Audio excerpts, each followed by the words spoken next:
Hello, ഇന്ന് വന്നിട്ടുള്ളത് നമ്മൾ ഇന്നലെ ഉണ്ടാക്കിയില്ലേ ഒരു ഡസ്റ്റ്ബിന്. അതിന്റെ ഒരു വെറൈറ്റി ആയിട്ടാണ് വന്നിട്ടുള്ളത്. ചുരുക്കി പറഞ്ഞാൽ മറ്റേതിന് കൂട്ടായിട്ടൊന്നും പറയാ. ഇന്നലെ ഉണ്ടാക്കിയ ഡസ്റ്റ്ബിനിന്റെ വീഡിയോ കാണാത്തവർ ഇന്ന് തന്നെ പോയി കാണട്ടാ. ഇപ്പൊ തന്നെ പോയി കാണും. ഇതിനായി ഞാൻ എടുത്തത് 2 പേപ്പർ ഗ്ലാസ് ആണ്.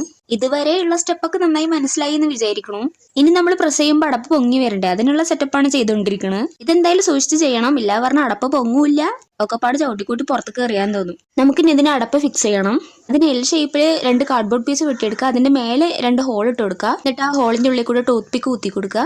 ആ ടൂത്ത് പിക്കിന്റെ മേലായിട്ട് നമ്മുടെ ഈ അടപ്പ് ഉണ്ടാക്കി വെച്ചിട്ടില്ലേ, അതൊന്ന് ഒട്ടിച്ചു കൊടുത്താൽ നമ്മുടെ അടപ്പ് ഇവിടെ റെഡിയായി. നമ്മൾ ഐസ്ക്രീം സ്റ്റിക്ക് വെച്ചിട്ടില്ലേ, അതിലൊരു സ്റ്റിക്കും കൂടി ഒട്ടിച്ചു കൊടുക്കുക. ഇതാണ് അതിന്റെ മെയിൻ പാർട്ട് കേട്ടാ. നമ്മുടെ ഡസ്റ്റ്ബിൻ ഇവിടെ റെഡിയായി. നമുക്കിന്നത് വർക്ക് ചെയ്യണ്ടോന്നും കൂടി നോക്കണ്ടേ. സംഭവം സെറ്റാണ്. ഇപ്പൊ ഇഷ്ടപ്പെട്ടാൽ ലൈക്ക് ചെയ്യുക, സബ്സ്ക്രൈബ് ചെയ്യാൻ മറക്കണ്ട. ഇനി ഒരു സീൻ കണ്ടിട്ട് വാ.